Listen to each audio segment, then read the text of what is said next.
Pananaw o kuro-kuro ng mga bisita at panauhin o mga anchors o host sa programang ito ay sarili at tanging opinyon at pananaw ng mga nabanggit at hindi opinyon o pananaw ng Aliw Broadcasting Corporation, mga producers o mga namamahala ng Aliw Broadcasting o anumang organisasyon na affiliated sa network at kailanman ay hindi iniendorso ng Aliw Broadcasting Corporation ang mga nabanggit na opinyon at pananaw sa programa.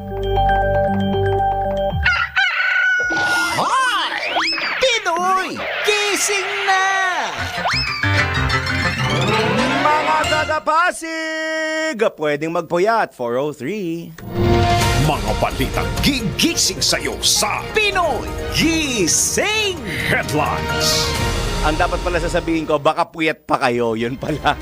Araw po ng Pasig ngayon, araw ng Miyerkules, ikalawang araw po sa buwan ng Hulyo 2025. Narito na mga headlines. Pinoy Gising! Panukalang batas na naglalayong gawing 3 taon na lamang ang mga kurso sa kolehiyo, aba, ihahain sa Senado. Pinoy Gising! Bakit naman 3 taon na? 50 pisong wage hike sa Metro Manila napapanahon ayon sa DOLE. Pinoy Gising! 2 hanggang 3 bagyo inaasahang papasok sa Philippine Area of Responsibility o PAR ngayong buwan. Pinoy Gising! Sa ibayong dagat, halos 40 katao patay sa pagsabog ng isang chemical factory sa India. Pinoy Gising! Sa sports, Alas Pilipinas Women pasok na sa quarterfinals ng 2025 VTV International Women's Volleyball Cup.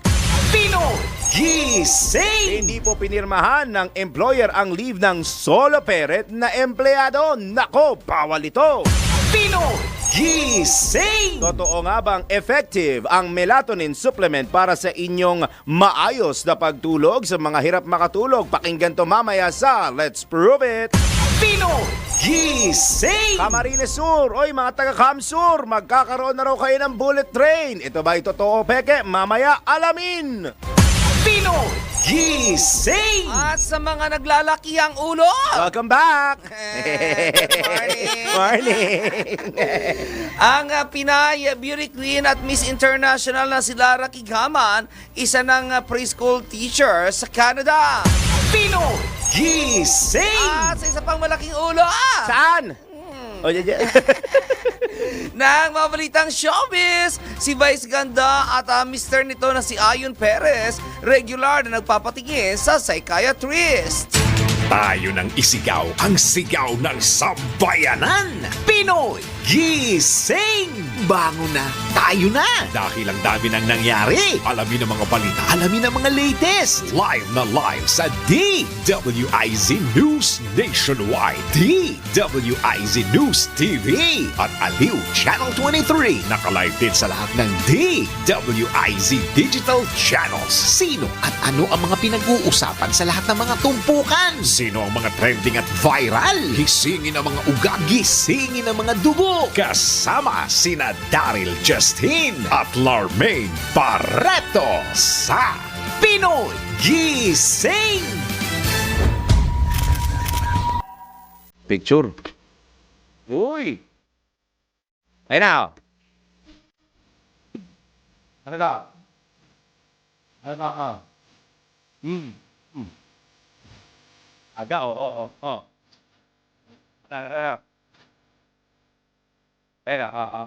So! Anong issue? Mainit issue! Isa sa hot issue po ngayon ng ating bayan ay ang wage hike. Yung wage hike na yan, marami na nagtatalo-talo dyan sa wage hike na yan, ha? Yung iba gusto 200 kasi yan yung unang pinanukala. Nagreklamo yung iba, ginawang 100. Hindi pumayag ang Kamara pero gusto ng Kongreso. Meron pa at ang Senate bill na ipapasa ngayong isinumite ngayong 20th Congress na 150 pesos naman. Ang inapprove, 50. Puro kakirahan, Oo. sapat. Yan ang hot issue since since Monday. Yes. Pera. At talagang ang mga kababayan natin ang gigigil na malaman na at gusto talaga nilang tumaas ang kanilang sahod. Sino ba naman kasing hindi? Correct. Sa taas ng bilihin niya yon, di ba? Bagamat nag-rollback kahapon, Flying A, wala pa rin, parang hindi ramdam ng iba yung epekto ng rollback kasi parang binawi lang yung dun sa pangalawang hike na nangyari last week. Kasi di ba, last week 2 beses nagtaas ang presyo ng produktong petrolyo. O, di ba? Sabi nga, sino ba yung nagsabi na senador ba yun? O Aha. isang politiko na nagsabi na yung 200 na wage increase hinihingi ng isang grupo ay hindi yan makakaapekto ng matindi sa mga kumpanya. Oo. Eh, ibigay nyo na raw yan, sabi nung Ibigay niyo na. Hindi bonus yung hinihingi na taas sahod. Pero yung 50 pesos, malaman-laman ko, minimum wage pa rin pala ito. Hindi across the board, ha? Baka kasi nalilito yung mga kababayan na sa Metro Manila, i-implement tong 50 pesos ito. Ito po ay para sa mga minimum wage earners lamang, ha? Hindi para sa hindi para sa lahat. Yes. Kasi baka mamaya tayo yung mga hindi minimum wage mag-expect na may dagdag na 50. Oo. Wala, ha? Baka magulat kayo. Correct. Pagka kayo'y nagulat at hindi ninyo nakuha yan, at least sinabi na namin sa inyo na minimum wage earners lang yan. Pero matagal kasi inintay talaga ng lahat yung at least, kung na nagkakamali, nabasa ko lang sa isa sa mga post kasi di ba yung mga bagong senador at kongresista, mga nag-submit na sila ng kanilang mga Senate at mga House bills. Parang may isang senador na gusto niyang compromise is 150 pesos na lang daw. 150. Tingnan natin in the coming days. Total nagsimula na at tingnan natin kung anong sasabihin ni Pangulong Bongbong Marcos dito, lalo na't magsusona na sa July 28. Yan, oo. Magkano ba minimum ngayon?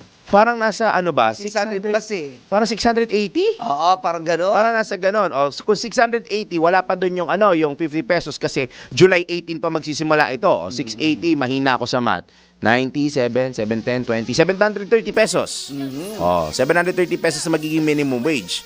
So marami magiging adjustment dyan. Siyempre, una magrereklamo yung mga hindi minimum wage. Yes. Kasi hindi na naman tumaas yung kanila. Correct. Diba?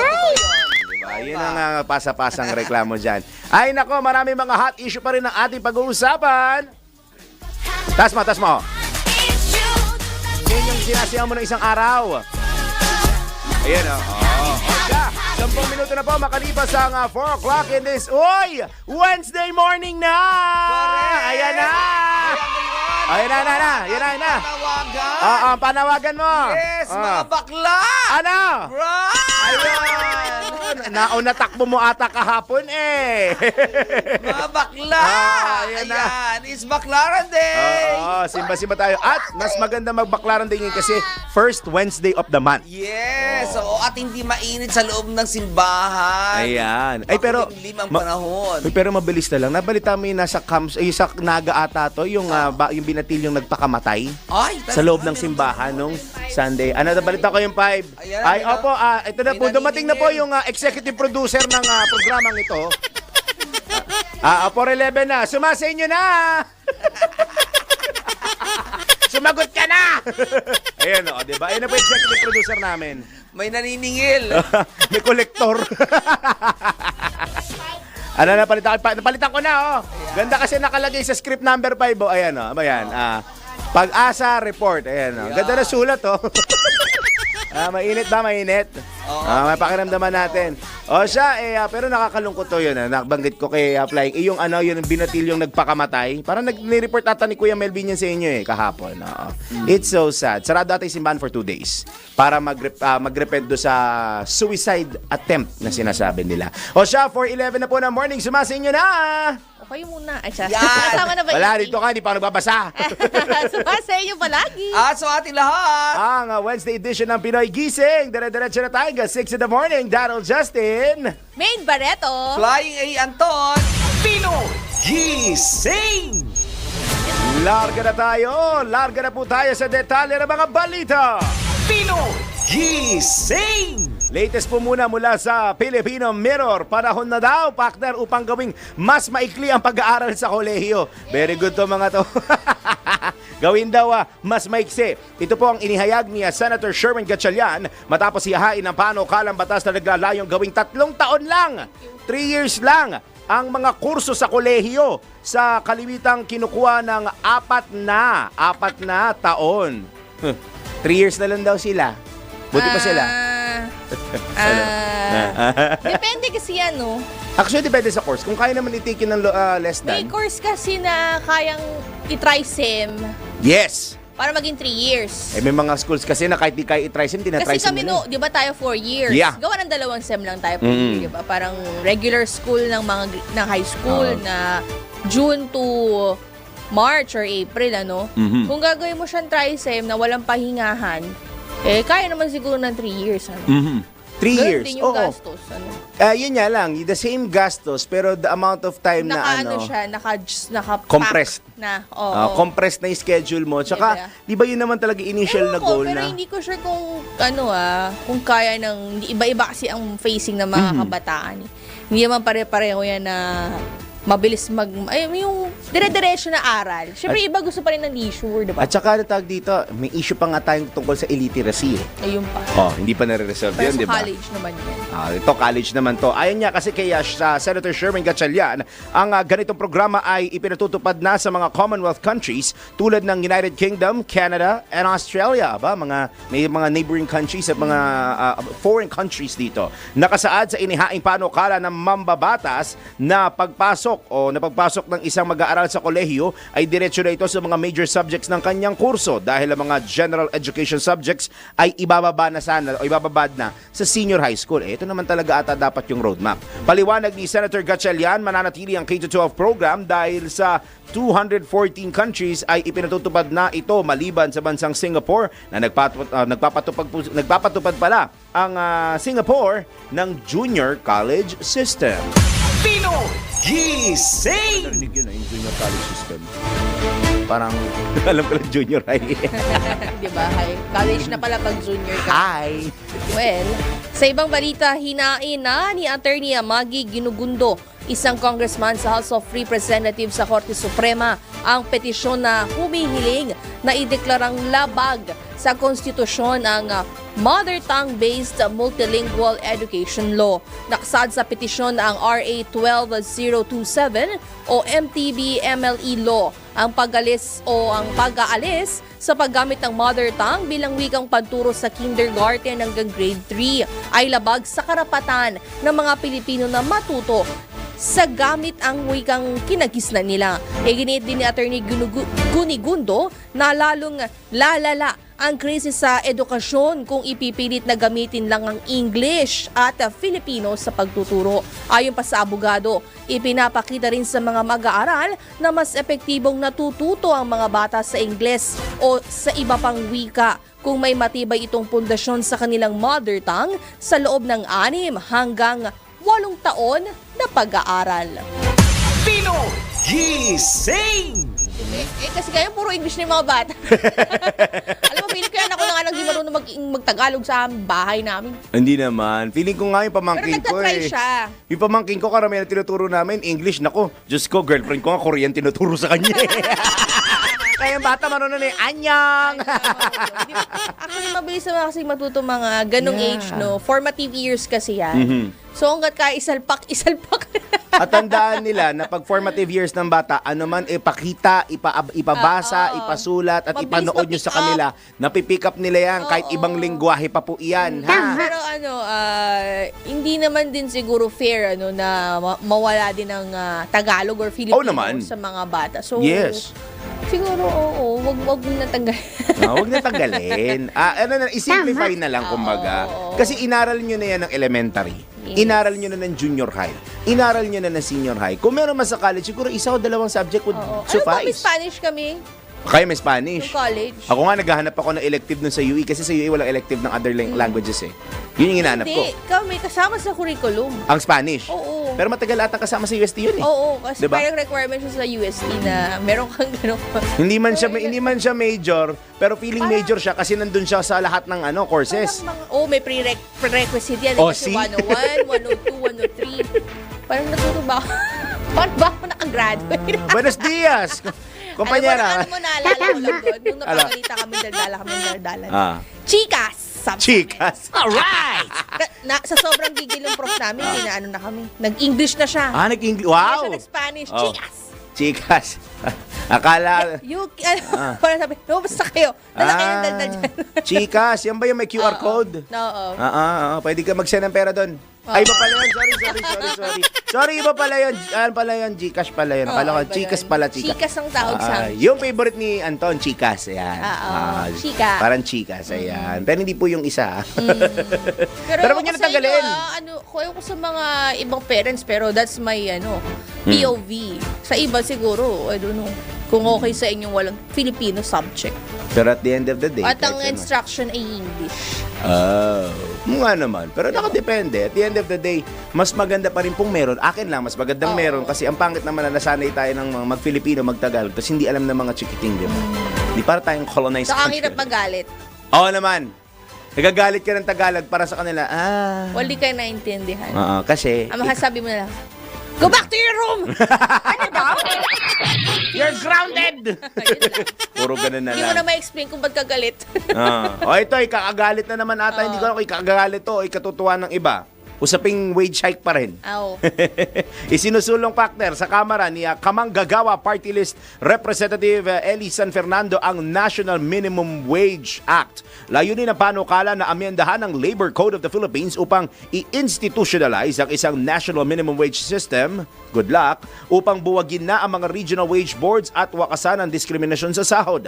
Ay kay Representative San Fernando, kailangang maramdaman ang equal pay for equal work o ang parehong sahod sa parehong pagod saan mang sulok ng bansa na bahagi ng kanyang pangako noong panahon ng kampanya. Bukod dito, suportado rin na mambabatas ang pagpapatupad ng 50 pisong dagdag sahod sa National Capital Region. Okay.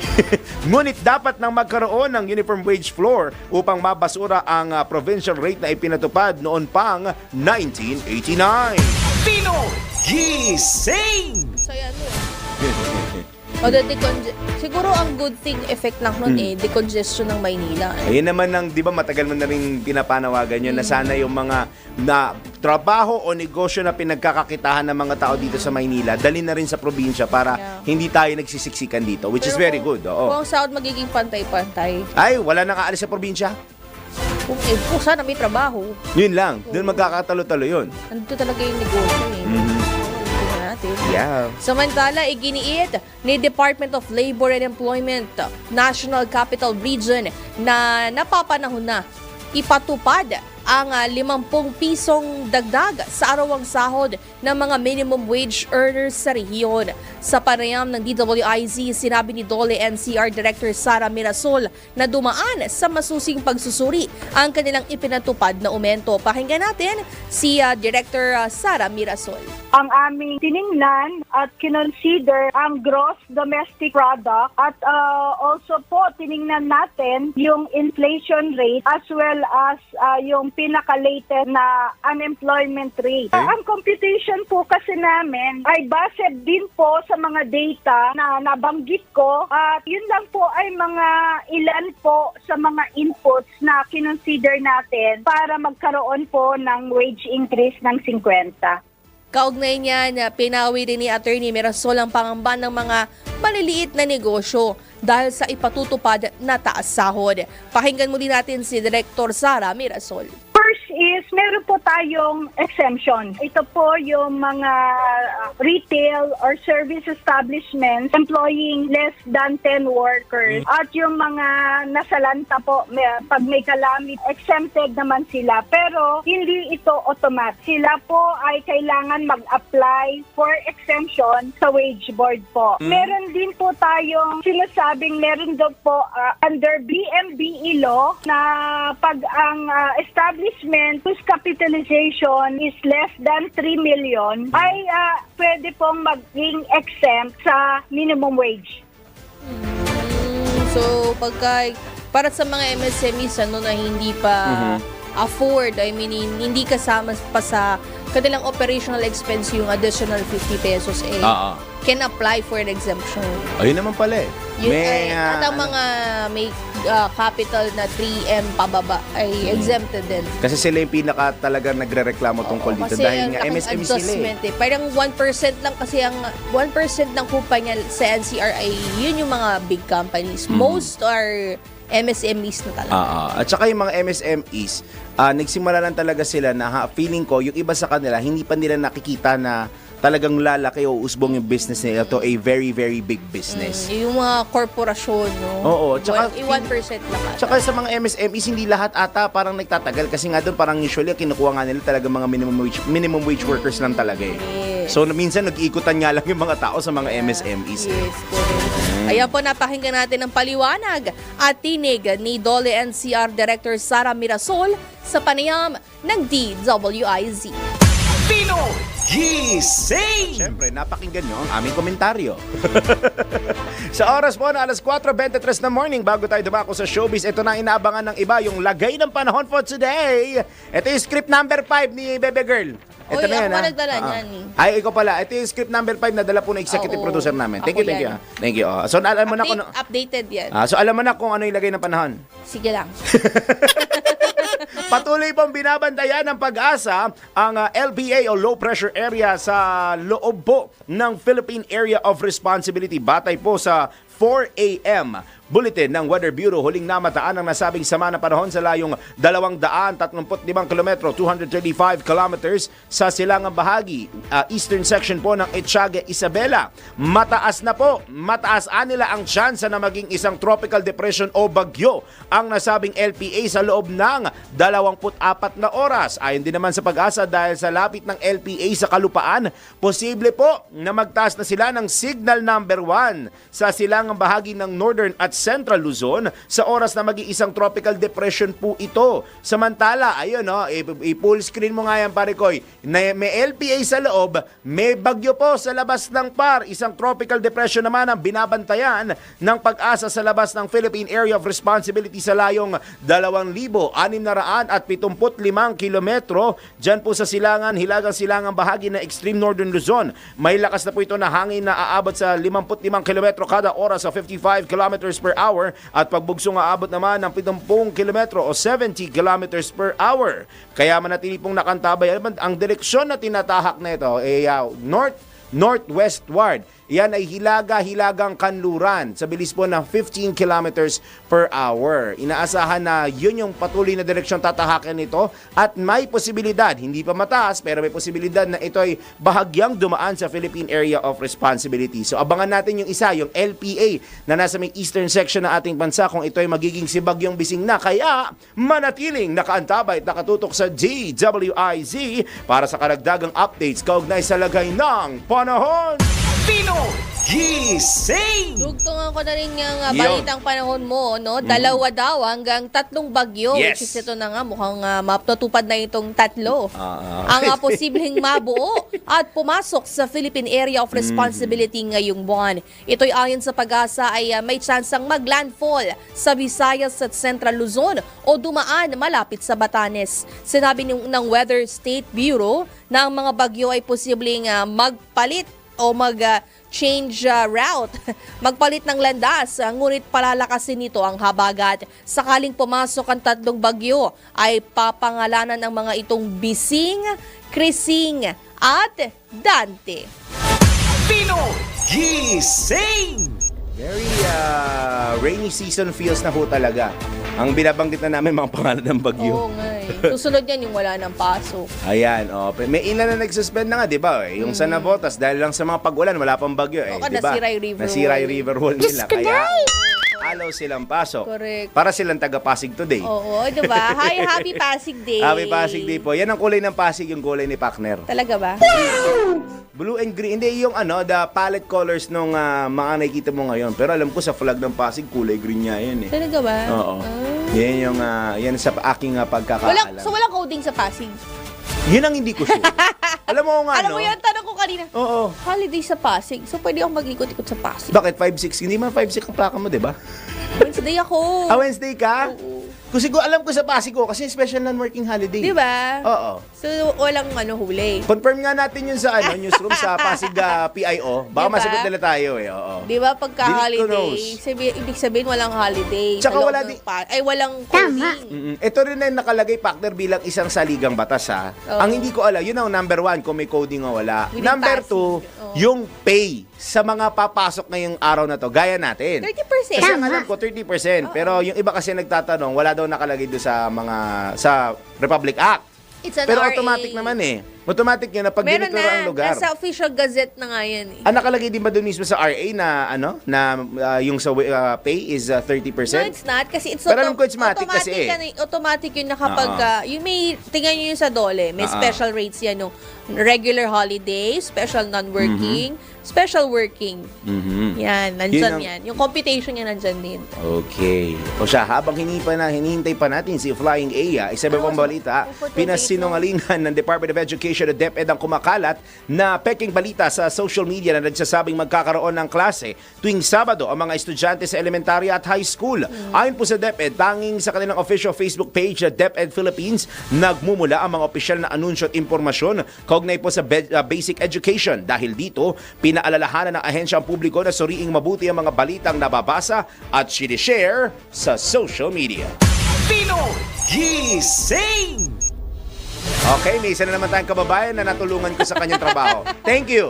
Wow, bakit? I-research ko pa naman Yes, yan. oo naman. Samantala, muling mag-host ang Pilipinas sa World Skills Competition sa susunod na buwan. Ayon kay Technical Education and Skills Development Authority o TESDA, Deputy Director General Nelly Deliera, ang World Skills ASEAN Manila 2025 ang pagkakataon ng Pilipinas na maipakita sa buong mundo o sa buong Timog Silangang Asya pala ang kakayahan ng mga technical and vocational schools ng bansa at ng kanilang mga estudyante at graduate. Mahalaga rin anya ang tech-voc skills dahil dumarami na ang mga ito at hinahanap ng mga industriya sa bansa. Dinagdag pa ni Deliera na mahalaga ang hosting ng Pilipinas dahil makukuha nito ang atensyon ng buong ASEAN region para saksihan ang kompetisyon. Pinoy Gising! Ngayon naman sa oras po na 4:29 ng morning, Lara Kigaman, isang preschool teacher na sa Canada. Uy, this is a very interesting and very good feat ha. Alamin na natin ng detalye mula kay Flying A, Anton. Mga latest na pinag-uusapan, mga latest na pinagchichismisan. Pinoy Gising! Showbiz Spotted! Ay, ito na! Hindi mo, ka hindi nila namin na-miss na-miss yan. Kasi meron din yung ano mo. Lahat yan. Ito. Ay, parang Ano na? wala. Parang walang nangyari. Tapos pagkatapos Parang siya, di nawala. sasagot lang talaga kami, ano ba? Parang hindi nawala. Ganun. So, pwede pala yun na hindi na ako pumasok. Ganon. Nananawagan kami sa boss namin. Pwede naman pala, di ba? Oo. Ang tawag na work from home. Yes, oo. Di ba, madam? Ayan na, Yan. oo. Oo na lang. Eh pag siya work from home, hindi, pasok ka, may meeting tayo. May meeting nga Oo, mamaya ngayon eh. ay araw ng Pasig nga pala, no? Yes. But anyway, kasabay ng pag-celebrate ng araw ng Pasig, ay parang may kinalaman ito naman ito. Pasig to Canada real quick. Kinumpirma nitong si Lara Kigaman, mga kaibigan, ang isa sa mga Pinay na nanalo sa Miss International, ano, na siya po ay isa ng preschool teacher sa Canada.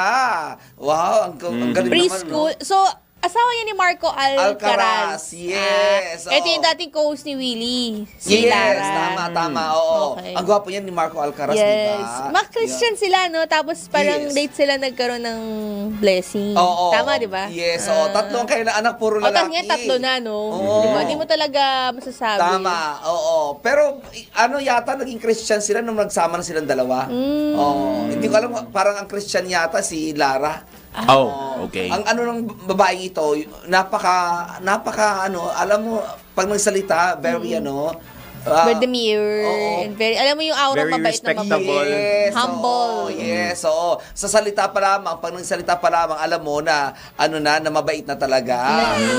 Ito si Lara Kigaman. Ngayon, ayon sa kanya, hindi naging madali ang kanyang pagiging preschool teacher doon sa Canada. Nagdesisyon daw silang dalawa ng kanyang asawa na mag-Canada na lamang dahil andun din ang kanyang ina. Kaya nadadalaw nila ito ng madalas, sabi niya ganon. At doon pa raw, doon sa Canada ay talagang naka-prepare talaga sila, talagang inihanda nila ang kanilang sarili pagpunta doon dahil nakaplanado lahat, as in, planado raw lahat at talaga ang kanilang gagawin sa Canada. Kaya pagdating doon, hindi na sila nahirapan, medyo konting adjustment lamang ang ginawa nila dahil nga nakaplano na ang kanilang mga gagawin. Katulad na lamang itong kanyang pagiging preschool teacher na noon pa man talaga ay pangarap na talaga niya. So, Talaga? yes, so kaya ang sa Canada lamang daw niya parang itinuloy yung kanyang pangarap.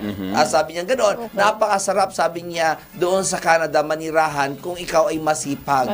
Sabi niya ganoon. hindi talaga pwede. Hindi pwedeng tatamad-tamad. At iba daw kasi yung doon, yung sitwasyon ng eskwelahan o ng klase dito sa Canada dahil magkakasama lahat sa isang school o sa isang room ang kahit ikaw ay kahit ang bata ay mayroong autism, kasama ng May mga span, nakamix. Yeah, mix. Oo, para daw ito ay mas madaling mas ma-experience ng mga batang may autism ang real world talaga. At hindi ito ina-isolate para doon sa kanilang mundo. Kaya ang ganda raw talaga doon ng kanilang Marami daw mga bata doon na kailangan paghibagayan mo kasi nga 'di ba lalo kapag merong autism spectrum disorder na may mga sariling mundo talaga, hindi may mga non-verbal daw talaga. So medyo doon daw siya nahirapan pero sabi niya all in all, ang saya-saya at ang sarap-sarap sa pakiramdam na yung pangarap niya na maging isang preschool teacher ay nakuha nga niya doon sa Canada at nai-apply na niya ito ngayon. Really nice. Congratulations. Sabi nga ng pinsan ko, Mike Sina lang, na talaga mahirap daw na magturo kasi special education din tinuturo niya sa Singapore naman. Though it's very challenging, it's very fulfilling daw. Mas fulfilling kasi, for her daw mas fulfilling kasi doon sa magturo sa regular kasi alam mo na may kapansanan at saka may mga special needs ito mga to. Nakakapag-adjust ka na agad. Di ba? Ay dito yung mga walang kapansanan ay mas matindi pa ang ugali kaysa sa may mga kapansanan. Kaya sobrang stress ang mga guro natin sa kanila. Di ba? Hindi katulad ng may mga kapansanan na alam mo na talaga na meron silang kapansanan at nakakapag-adjust ka na at masarap lalo kapag kaihag ka nila kasi malalambing nito. Yes, Sobra. exactly. Sobrang lambing. Oo. Diba? Parang gusto nila nakayakap sila. Marami silang expression. Yes, oo. Gusto nila nakayakap sila lagi silang kinikis o lagi silang kumikis. Kaya masarap sa pakiramdam. Gaya mo, mahilig mag-kiss. Oo naman! Depende daw. Eto, yun ang lagi balitang showbiz. At balik na sa inyong dalawa. Salamat. Namiss namin kumanta kahapon. Gagawin pa rin tayo. Kumanta ba? Sabi lang namin, salamat, Ton. Ganon. Salamat kay Flying Ayan, Ton, sa ating showbiz news. 4:35 na po pala ng magandang Wednesday morning. Magbabalik po ang Pinoy Gising! Sabi na po ng magandang Wednesday morning. Nagbabalik po tayo dito sa Pinoy Gising. Habang hinintay natin ating mga reporters, dito muna tayo sa iba pang paksa ng ating balita. Tinawanan lang ng non-profit organization na Ibon Foundation ang inaprubahang 50 pesos na dagdag sa arawang sahod ng mga manggagawa sa Metro Manila. Ayon kay Ibon Foundation Executive Director Sunny Africa, malayo ang ibinigay na dagdag pasahod sa kinakailangan ng isang manggagawa para mabuhay ng disente. Anya, pinaasa lang ng pamahalaan ng mga manggagawang Pilipino matapos bumagsak lamang sa 50 pesos ang panukalang 200 pesos wage increase. May tuturing ding barya lamang para sa mga negosyante ang 50 pesos at hindi pa ito aabot sa 1% ng kanilang kabuuang gastos. Pinoy Gising! Samantala, katanggap-tanggap, ngunit hindi pa rin sapat ang dagdag 50 pesos sa arawang sahod ng mga manggagawa sa pribadong sektor sa National Capital Region.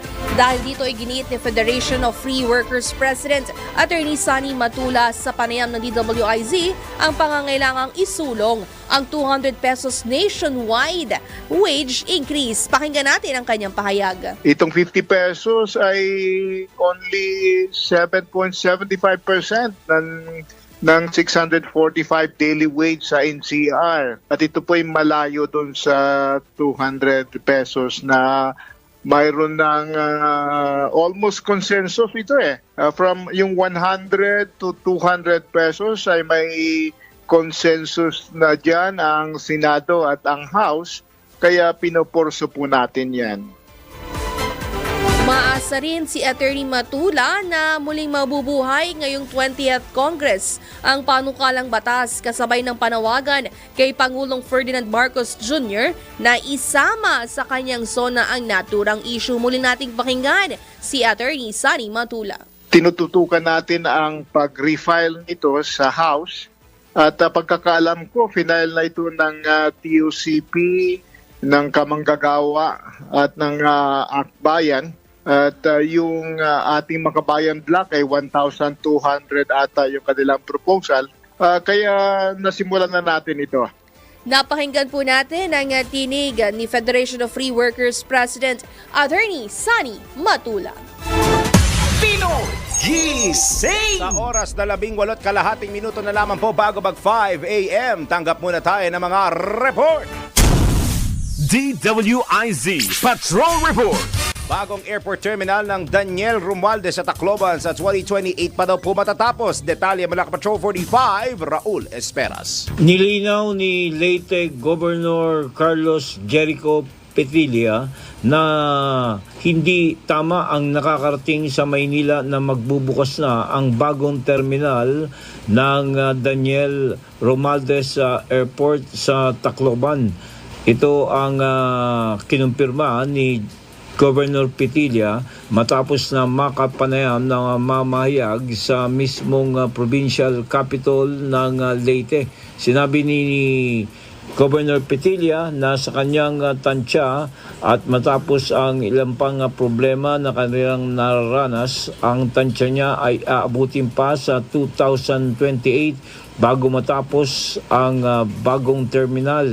Sa kabila ng lumalabas na ito'y matatapos sa sa taong 2026. Sinabi ni Governor Petilla na sinitiyak nila na magiging maganda ang bagong terminal ng Daniel Romualdez Airport at ito ay mapapakinabangan ng mga manlalakbay na turista, gayon din ng mga kababayan nating mga Pilipino. Raul Esperas, Patrol 45, nagbabalita ng tama, nagdilingkod ng tama, sa Impila May Todo Lakas, DWIZ. Kapag may bagong balita, naka-on air, agad-agad, DWIZ Patrol Report. Masingit, sasagutin ko na yung tanong ko kanina, no? Yung sa Pasig Day ko, Beko. Oh, yan. Wala palang, suspendido ang number code. Yan! Sa Pasig. Sa Pasig, ha? Sa paglabas nyo ng Mandaluyong at 7 a.m. yari kayo. Walang tatawid. Oo, hanggang Yan lang Pasig kayo. lang, ha? Boundary lang, ha? Ikot-ikot lang. Yun ang hindi ma-determine, no? Yung boundary ng mga lungsod, no? Oo. Nakakalito. Sabi ko nga. So pag tumawid ka ng, ngayon, di ba? Alam mo naman ang SM Supermalls ngayon. Ay, oo nga pala. May nationwide Oo nga sale, pala. diba? Kung saan nabudol ako, pero sulit yung budol. Sulit kasi may up to 70%. Yes, diba? exactly. O, edi, inisip ko, paano kami tatawid ng Mandaluyong? Window hour. Para Mega Mall yan, di ba? Oo. Pag pupunta kayo ng SM Mega Mall, may window hour po na 10 a.m. to 5 p.m. Oo, di ba? Yun. Pero pag nabot kayo ng 5 p.m. sa SM Mall, Tambay na kayo hanggang 8 p.m. Galing! ang galing natin doon. Woo! Samantala, isa pang Patrol Report. Bagong BOC Chief, inatasan ni PBBM na paigtingin pa ang kampanya kontra smuggling. Alamin natin ang detalye mula kay Patrol 13 ng Gilbert Perdez. Mariing inatasan ni Pangulong Ferdinand Marcos Jr. ang bagong talagang Bureau of Customs Commissioner na si Ariel Nepomuceno na paigtingin ang kampanya laban sa smuggling. Sa press briefing dito sa Malacanang, sinabi ni Undersecretary Claire Castro na nagsimula na ang mas matinding laban ng gobyerno laban sa mga nagpupuslit ng mga kontrabando. Una nang iginit ng palasyo na pagpapalakas sa border protection at laban kontra smuggling ang naging marching orders ni Pangulong Marcos kay Nepomuceno. Pinalitan naman ni Nepomuceno itong si Bienvenido Rubio bilang BOC Chief isang buwan matapos manawagan si Pangulong Marcos sa mga miyembro ng kanyang gabinete at sa mga pinuno ng mga ahensya ng gobyerno na mag-ain ng courtesy resignation. Patrol 13, Gilbert Perdes para sa Himpilang May Todong Lakas, DWIZ, nagbabalita ng tama, naglilingkod ng tama. Pinoy Gising! Salamat sa ating mga IZ Patrol reporters. Ngayon naman, bago tayo mag-break ulit, ito naman na report sa ating Metro Patrol. Metro Patrol reports! Ito na ang price monitoring at ulam tips. Dapat alam mo, partner, itong si Mama Bet dito dapat nag-ikot to sa Pasig Mega Market eh. Kamanaba yung area of responsibility, pinadayo dito eh, no? Sisingilin ako sa pamasahe niyan. Nag-ikot po ang ating palengke queen sa Panghulo Market sa Malabon at Kadiwa Market dyan po sa May Valenzuela. Narito ang price monitoring at ulam tips ng ating USEC na hindi magre-resign at ang palengke queen ng DWIZ, Mama Bet Samson. Good morning! Mama Bet? Morning, Larmaine. Yun. Ayan. Yan. Sa Pangulo Market at sa Kadiwa sa Valenzuela, meron pa rin bigas na from 34 pesos hanggang 60 pesos kada kilo. Samantalang sa baboy, may mga nagbaba na ng 5 piso eh. 405 hanggang 410 ang kilo ng baboy. Sa liempo, nananatiling 450. Samantalang sa manok, 220 hanggang 230 kada kilo. O may gulay. Sa carrots at repolyo, 80 pesos. Patatas, pechay bagyo at kamatis, 60. 35 naman ang kilo ng sayote. Ang red bell pepper ay 120 per kilo. Sibuyas at bawang 150. Sa chop suey at pakbet mix, 50 pesos na lang kada pack. At ang kalabasa at sitaw, 35. Ito naman sa isda, ang bangos 220 hanggang 260. Ang tilapia, ubando at pampanga, 150 hanggang 160. Ang tursilyo, dalagang bukid, espada at tanigi, 280 hanggang 300 kada kilo. Ang bisogo, 320. Ang hipon, depende sa laki, mula 280 hanggang 450. Ang tumpok, 100 piso. Samantalang ang tahong ay 120 pesos kada kilo. Sa ulam tips natin, dito muna ako sa palaman, sa pandesal at sa loaf bread. Pwede kayong magsardinas kasi bumaba na ng piso ang sardinas. Yung dalawang sikat na brands. Pwedeng butter, cheese, liver spread, egg mayo, peanut butter, at ang yayamanin pwede mag-ham. Sa ulam naman, pwedeng puchero, sweet and sour pork, nilaga, sinigang, binagoong ang baboy at Bicol Express. Kilawing tanigi sa isda, pesang bangus, sinigang na bangus sa bayabas, sarsyadong espada, sinigang na hipon sa kamyas, apritadang manok, kalderetang manok, buffalo wings in different flavors like barbecue, chicken, parmesan, garlic, and original flavor. Fried chicken, buttered chicken, at chicken fillet. Ayan ang ating presyo. At saka yung ulam tips sa pinagising palengke Queen Bet Samson ng DWIZ. Nagbabalita ng tama, syempre, nagbabudget ng tama. Pinoy Gising! Salamat, Mama Bet Samson. Sa oras po na 4:48 ng morning, magluluto kami ng buffalo wings. Ay, di pala, magbe-break pala. Standby kay Kuyang Ronald at kay Kuyang Melvin. Reports po nila sa pagbabalik ng Pinoy Gising. Sa oras sa 4:51 in the morning. May traffic ba ngayon? So sa ibang lugar. ibang Sa Pasig, lugar. wala. Baka nga meron sa Pasig. Gawa Ay, di ng kasi maraming daanan niya pala. activities. At saka ano nga pala ito, daan, parang bituka din dito sa papuntang EDSA, Maraming C5. pa-party, pa-ceremony, day. May malamang may flag raising ceremony sila mayor sa may... May mga stage, Bridgetown. Sa Bridgetown. kasi giniba na yun. Nung nakita ko yung video, Oo, giniba na meron. yung Pasig City Hall. Actually. So, baka nalilito pa yung mga kababayan natin na nasa Pasig. Ang City Hall ngayon ay nasa may Bridgetown sa Rosario. Doon kayo pupunta. Doon namin padadala yung letter para ma-interview si Mayor. Ano yung The Victor? Si The Victor yung gumagano. Masarap din magtatatakbo doon eh. Pero hindi ko alam bakit ba Masaya. hindi pa kami natakbo doon na Masaya yan. dun, Ano. oo. Marami. Pero di ba kayo nag-jog na kayo or Oo. nag-walk na kayo ng family? Yes. Parang ang dami. Pero yung mall doon, sobrang lamigo talaga. Kasi, Magdala ho kayo ng inyong pananggas sa lamig. Habang hinihintay pa natin pumasok si Kuyang Ronald, baka pwede na tayo mag-NBI siguro. NBI na muna tayo siguro ha. Ipasok ka natin itong ating NBI kasi may iba daw na nagre-reklamo, hindi pinirmahan ng employer ang leave nako ng solo parent na empleyado ha. Bawal po ite, alamin na magiging parusa sa NBI. Nako, bawal ito. Alamin kung bawal o hindi. Dahil kung di mo alam to, kaso ang kakaharapin mo sa NBI. Nako, bawal ito. Hindi pinayagang mag-leave ang solo parent na empleyado? Nako, bawal ito. Masarap sa pakiramdam ang maging isang magulang. Yung tipong aalagaan mo ang iyong mga anak habang nasusubaybayan ang kanilang paglaki. Pero para sa mga ilang mga kababayan natin na solo parent, isang malaking hamon ang pagsabayin ang trabaho at ang responsibilidad bilang magulang. Pero paano kung ang isang solo parent hindi pinayagan ng boss na mag-leave sa trabaho? Nako, alam mo bang labag sa batas yan? Ayon sa Section 8 ng Republic Act No. 8972 o ang Solo Parents Welfare Act of 2000. Bukod sa leave credits sa kumpanya, karapatan ng isang empleyado basta solo parent ang magkaroon ng extra leave with pay at ito'y hindi lalagpas ng 7 araw sa loob ng 1 taon at dapat naka-1 taon na sa kumpanya ang empleyado. Nakasaad din sa batas na empleyado ang magdidesisyon kung kailan niya gagamitin ang kanyang extra leave credits. Kaya naman mga bossing, huwag nyo lang dagdagan ang stress ng mga solo parent. Mahirap ang walang katuwang sa pagpapalaki ng mga anak. Kaya kung nais nilang maglaan ng oras para sa kanila, pagbigyan nyo na.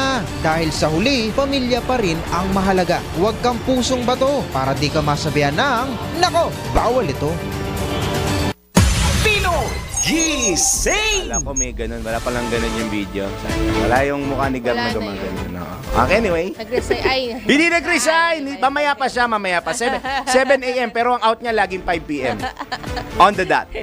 Hi, Gar. Samantala sa ating showbiz, Vice Ganda at Ayon Perez, regular na nagpapatingin sa psychiatrist. Siyempre, afford nila yun, di ba? Of Bakit course. hindi?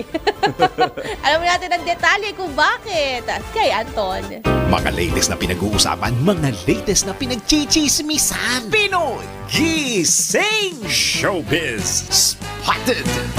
Ito na ang kape! Ayan na! Woo! Sagot ni Ina yan. Ayan. Ayan, yung ano ko, yung kinukuhanan niya ng tibag Ayan, doon. magnanakaw na naman ako doon with consent. Pero tandaan niyo po, si Anton po ang legal na magnanakaw ng kape sa akin lugar. Anyway, sa ibalitang showbiz, mga kaibigan, inamin itong si Vice Ganda na regular sila nagpapapsychiatrist ng kanyang mister na si Ayon Perez. Bakit? Ayon sa kanila, ang dami daw kasi pinagdaanan nila nitong nakaraang taon. Lalo na raw nitong noong nasuspend ang It's Showtime dahil sa kanilang dalawa. Ni Kailan? Ayon. Nasuspend ito, di ba? Yung pinilitan ng It's Lucky Day. Yes, I remember. Last year ba yun? Hindi, parang... Parang tagal. Parang, ito eh. ano pa, no, may Si prangkisa Manzano pa pa yun, di ba? Oo. May prangkisa pa ABS-CBN at the Oo time nga. eh. Oo.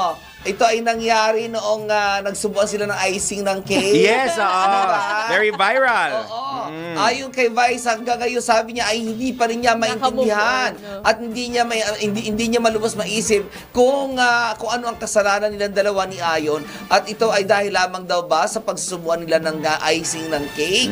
Ayan, sabi niya ganon. Ito naman si Boyce, parang ano eh. Kaya nga, di ba? Denial pa Mismo, yun ang gusto Yun ko naman sabihin. yun. In-denial pa sila. Medyo may kalaswan nga ng konti. At saka noon time show kasi, di ba, may mga bata kasi nanonood, hindi talaga appropriate yung gesture na ipinakita nila doon. At saka from then on, di ba bigla silang nirate for a long time ng SPG dahil because of that incident.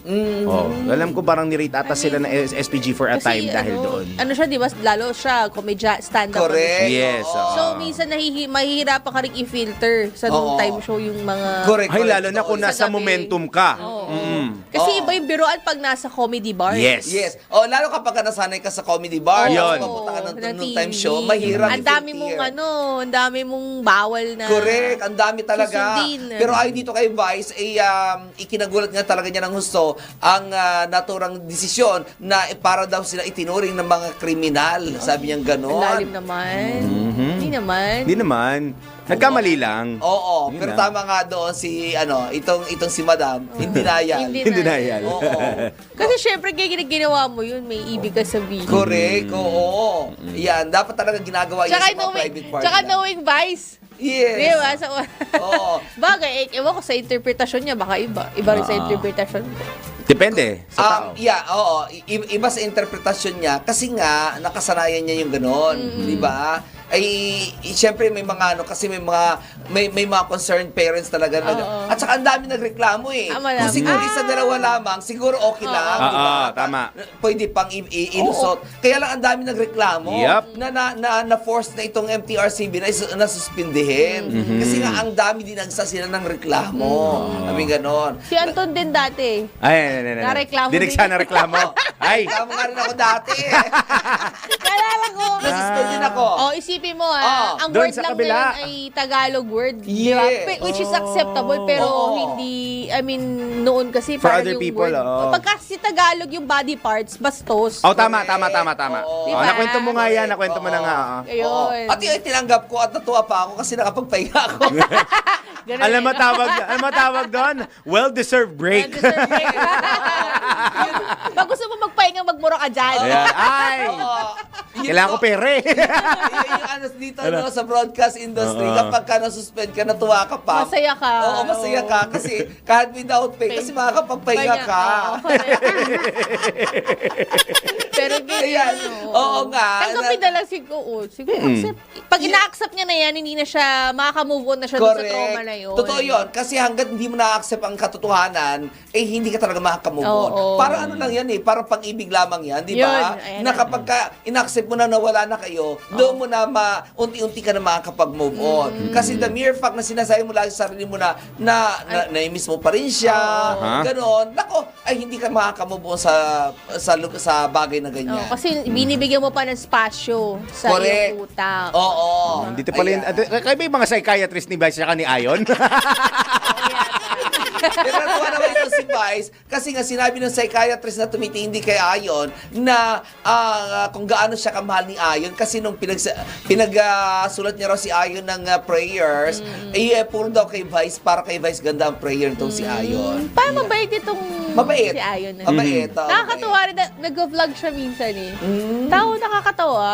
Mabait siya, mabait. Yung vlog niya, grabe siya gumastos sa Talaga? sa bisikleta. Yes, sakyan talaga siya. Cycling. Sakyan talaga. Mano talaga Ang magkano yung isang parte ng bike niya, parang aabot ng kalahating milyon. Wow. Sabi ko, shucks. Oo. Shucks. Anyway, marami naman pinag-aaral din si Vice. Kaya okay lang na gumastos sila. Oo. Tsaka malaki naman na kinikita Correct. nila. No? Anyway, naman aking balita ang showbiz at balik na sa inyong dalawa. Salamat. Sabi nga nila, what is money? Paper only. Alam mo, gusto ko lang sabihin, feeling ko si Bossing sa maling chat nagre-reply to. Tignan mo mamaya kung bakit. Ay, salamat po sa mga nasa Dagupan. Susunod na si Mama Liway. Liway, gawang bilhin. Kasama niya po dyan si Mama Susan. Kay Susan tayo. Ikalawang oras po ng Pinoy Gising. Susunod na. Ito na po, 4 minutes na. Makalipas ang alas 5 ng Wednesday morning. Yahoy! Magandang morning po sa inyo. Oras na para tayo mag-attendance check sa ating mga viewers online sa Facebook at sa YouTube. Mayroon tayong, 1, 2, 3, 70,000 viewers today. Medyo, holiday daw kasi. Ano? 70,000 viewers. 70,000. Holiday daw kasi Okay nga, na kaya yan? million na. Okay na to. Unahin na natin si Kuyang Nelson Malinaw. Good morning. Morning, Kuyang Nelson. Kasama dyan si Kuyang Randy Santisa sa nakikinig. At saka si Mama Susan Heronimo. Ayan. Mama Susan, si Dita- magandang umaga sa iyo. Si Dita Kanaya. Good morning daw. Tsaka si, ito Dita, parang, good morning. Dita? ito parang, Dita. Dita Kanaya. Ayun. Ito parang bago din. Si Patricio, si Nena Patricio. Nena, si tindahan Mama mo Nena. ba ibukas Ni na? Aling Nena. Tama iyan. Oo. Uy, si Badsky Bakaro Hi. ng Down Under. From Namiss niyo daw tayo. Australia. Oo. Talaga ba? Parang ilang araw ata hindi siya nakapakinig eh. Oh. Baka work. Okay. Ayun. Ingat, Budsky. Si Batman nagparamdam na. Good morning Ano daw. sabi? Oo, na-miss niya daw si Idol. Oo, ilang araw niya di narinig. Ay, So, isang araw. Narinig Oo. mo pa nga rin kahit wala dito eh. Narinig, yan na. Diba? Ikinumpara po ni Batman na naman si Anton. Sana naman. Kaya nahula mo. Nakita mo na ba? Hindi pa. Hindi pa. Sige. Local to, local. Local. Local, ha. Boy pa? Siyempre, si Mahal. Wala na naman. Bakit naman si Mahal? Oo, hindi ko din alam. Pero sabi niya pa nga, miss you, idol. Welcome back to the Philippines. Wow. Mukhang ng ibang bansa na isang araw si Anton, no? Ano, magkasama ba kayo? Mukhang nag-banding tong dalawa Oo talaga nga. to kahapon eh. Correct. Pero alam mo, para natin siyang co-host kahapon, ang dami niyang comment nung wala si Anton. Oo nga. Sabi niya pa ngayon, meron pa buo na ang umaga ko pag naririnig ko ang tawa ni Idol Anton. Naiibsan ng aking karamdaman.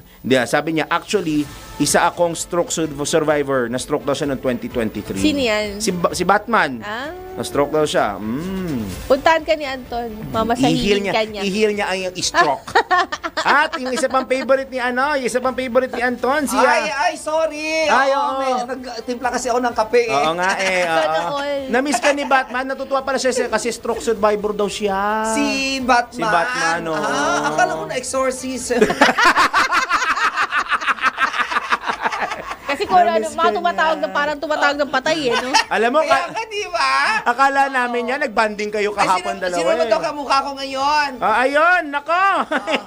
Sino daw? Kasing yung height daw di nalalayo sa iyo. Naku, sino yan? Ang clue ko sa'yo, in English, it's love. Sila. Si Mahal! Ah, yes! Naku, ikaw talaga, Batman Pacquiao ka talaga. Ay, etong isa hindi ka maaasar. Ito, favorite mo na to eh. Sino Yung nasa yan? studio tayo. Si Adonis Laksamana. Pangalan pa lang. Di ba? Alatang Ang tinatambay. yummy-yummy na. Ang comment niya, good morning po sa may ingay na host. Paborito daw niya. Ako daw. Kasama naman pala tayo sa paborito niya. kasama ba kami? Thank you, Thank you naman, Oh. And si Gandang Anton. Napilitan. Salamat ah. Thank you, Adonis. Buti ka pa. Ayan, ang sabi niya, and si Gandang Anton na Ayan. nanggigising sa ulong-ulong natutulog. Oh, Naku, ano kaya ulong kinigising? Oo, kasi di ba, pag inaanto ka, ano yun, utak yun eh. Di ba? So, kailangan mo gisingin sila. So, ulo Ginagalaw talaga. mo. Sige. Oo. Push mo yan, ha? Push natin yan. At si Dennis Antenor Jr. Sino yun? siya? Si ba yun? Si Dennis. Ay, ang grocery namin ha. Baka nakakalimutan. Isang bayani. Bakit ikaw yung sumakit ang ulo? Sumakit ang yung ulo! May pangako ka sa amin last week. Hindi ba ako matanda talaga? Boss! Sabi ba? Oo. Hindi kayo yung pinag-grocery. Hindi. Oh, absent ka daw eh. Nakalib ka raw kasi. Oo. Kaya saan sila napunta? Sa fast food. Jollibee lang. Malakas. Ay, good morning po sa lahat na nakikinig sa 882 Metro and Mega Manila at sa ginagawang radyong kanilang mga TV sa DWIC News TV at Aliw Channel 23. Sumasa inyo na naman! Sumasa inyo palagi. At sa ating lahat. Ikalawang oras na po ng Pinoy Gising hanggang 6 in the morning. Donald Justin! Bing Barreto. Flying A. Anton. Pinoy Gising! Mga balitang gigising sa'yo sa Pinoy Gising Headlines. Narito na muli ang ulo ng mga balita ngayong midweek Wednesday morning. 3 taong pag-aaral sa kolehiyo isinusulong sa Senado. Pinoy Gising! Pagpapatupad ng 50 pisong wage hike sa NCR. Napapanahon na ayon sa DOLE. Pinoy Gising! 2 hanggang 3 bagyo asahan na ngayong buwan ayon sa Pag-asa. Pinoy Gising! Balita sa ibayong dagat, halos 40 katao patay sa pagsabog ng isang chemical factory sa India. Pinoy Gising! Sa sports, Alas Pilipinas women pasok na sa quarterfinals ng 2025 VTV International Women's Volleyball Cup. Pinoy Ating Gising! LPI, totoo nga bang effective ang melatonin supplement para sa iyong maayos na pagtulog? Alamin natin mamaya sa Let's Prove It. Pinoy Gising! Camarines Sur o Camsur, magkakaroon na raw ng bullet train. Ito ba ay fact or fake mamaya? Alamin! Pinoy Gising! Ay, ako na ba? Yeah. Sabi niya sa akin pagtingin niya, ayoko na ba? Chika Ano pala? Nagchichismisa kasi kami. Wala kayo. Anyway, ito na sa akin sa naglalaki ang ulo. Nino! Si Adonis. Adonis. Ayan ang mga balitang showbiz si Riza May Dizon nakapagtapos na ng high school. Pinoy Gising! At sa isa pang malaking ulo. Nino naman! Si Batman. Nang mga balitang showbiz, si Matet de Leon napaiyak habang nag-live selling sa TikTok. Gisingin ang mga uga, gisingin ang mga dugo. Kasama sina Daryl Justin at Larmaine Pareto sa Pinoy Gising! 11 minuto na po, 11 minutes makalipas ang alas 5 ng AM. Yahoy na ulit tayo sa detalye ng mga balita.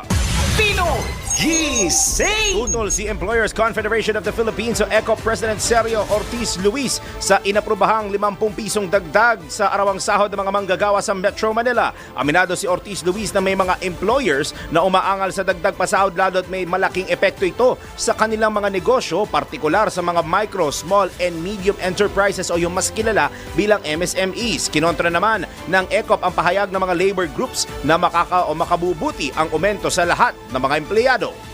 Reality check lang, Ito binibigay na to, para sa small minority lang ng workers. Hindi totoo yung para sa mga manggagawa to. Ang covered yan, mga 16% lang ng 52 million in the employment market.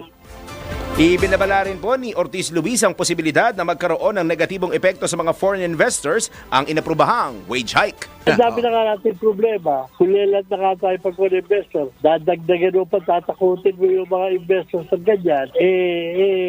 Lalo na nawawala ng employment. Yan po, napakinggan ninyo ang tinig ni ECO President Sergio Ortiz Luis sa panayam ng DWIZ. Pinoy Gising! Samantala, tiniyak ng Kamara na mas palalakasin pa nito ang relasyon sa Senado upang tumaas ang tsansa na maipasa ang 200 peso legislated wage hike bill sa 20th Congress. Ito ay ayon kay House spokesperson Attorney Princess Abante ay upang ipagpatuloy ang diskusyon at konsultasyon para maaprubahan ang panukalang batas na itaas ang arawang sahod ng mga manggagawa. Kabilang anya sa magiging hakbang ng 20th Congress ang pakikipag-usap sa iba't ibang ahensya ng gobyerno, mga mambabatas at labor sector dahil nagsilbing strong starting point ang 19th Congress matapos makuha ang suporta ng nasabing sektor. Nilinaw din ng tagapagsalita ng Kamara na bagaman wala sa unang mga panukalang batas ni Leyte 1st District Representative Martin Romualdez ang wage hike bill, hindi anya nagbabago ang suporta nito sa usapin ng pagtaas ng sweldo ng mga manggagawa. Pinoy Gising! Pero ayaw nga ng economic team, di ba? Ano magagawa? Nagwawala nga economic team. Sabing hindi nga. Kulit nyo. Di ba, hindi ko lang sure kung may, di ba, kasi economic team kaya mag-compute at mag-compare niyan, ano? Hindi ko lang sure kung meron din yung legislative body natin ng ganong study, no, na in the future, pag nag-200 pesos tayo, ganito yung mangyayari, ganito yung ganyan. Pero sa tingin ko, hindi naman sila magpapanukala niya ng walang kasamang research. Parang kasi syempre, kada politiko, kada kongresista at kada senador, may sarili silang team. May COS at saka may mga staff sila to do the research bago nila i-push to yung mga panukala na gusto nila.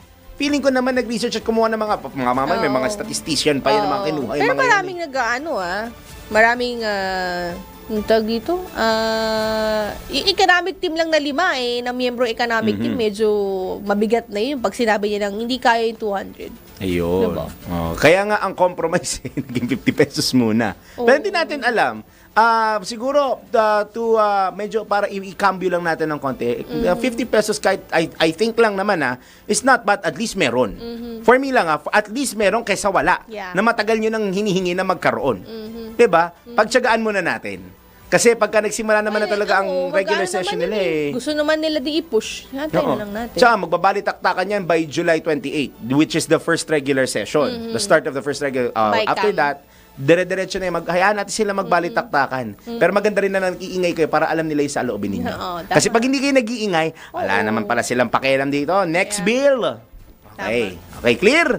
Maganda ba yung payo? Yes, Yan sir. ang aking payong kapatid! Gising! Hindi, wala pang Friday, di pa ako nakasombrero. Si paring Winner pala yung nakasombrero. Friday pa yung kabayan. Okay. O siya, sa iba pa nating paksa ng balita, inihain po sa Kamara ang House Bill number 55. O ito na nga, kaugnay pa rin pala ito, o Equal Pay for Equal Work Act na layuning buwagin ang regional wage rate upang magkaroon ng pantay-pantay na sahod ng mga manggagawang Pilipino sa bansa. Ang naturang panukala ay isinusulong ni Albay 3rd District Representative Adrian Salceda upang palitan ng itinakdang minimum wage sa iba't ibang bahagi ng bansa ng isahang batayan para sa sahod. Ginawa ang hakbang bilang tugon sa matagal ng hamon ng bansa pagdating sa inequality o hindi pagkakapantay-pantay sa sahod ng mga manggagawa. Layon din itong i-decongest sa Metro Manila at ibaba ang antas ng kahirapan sa bawat lalawigan. Target din ng panukala na dahan-dahang ipatupad ang National Basic Wage sa loob ng 5 taon kung saan magpapatupad ng taunang wage adjust sa bawat rehiyon hanggang ang lahat ay magsalubong sa kung magkano ang may papatupad na halaga. Bukod sa regional wage hike, isinusulong din ng panukala na alisin ang Regional Tripartite Wages and Productivity Board at ipasalo o iatas ang tungkulin sa pinalakas ng National Wages and Productivity Commission. Gising! Muli namang nagbabala ang Department of Health sa publiko laban sa posibleng pagsirit ng mga kaso o mga sakit na umuusbong tuwing tag-ulan o ang WILD diseases o waterborne diseases, influenza-like illnesses, leptospirosis at dengue. Sa Bagong Pilipinas ngayon, sinabi ni Department of Health spokesperson Assistant Secretary Albert Domingo na pinakamabisa pa rin panlaban sa mga sakit ay ang maagang konsultasyon sakaling may lumabas na sintomas. Partikular na ibinabala ni Assistant Secretary Domingo ang leptospirosis dahil sa mga nararanasang pagbaha dulot ng mga pag-ulan. Dagdag pa nito, karaniwan ay 2 linggo pa ang lilipas bago lumabas ang sintomas ng leptospirosis mula sa araw na nalubog o nababad ang tao sa baha. Kabilang sa mga sintomas na ito ay lagnat, pananakit ng kalamnan, paninilaw at maitim o madilim na kulay ng ihi o dumi. Gising! 18 minuto na po, 18 minutes makalipas ang alas 5 na morning!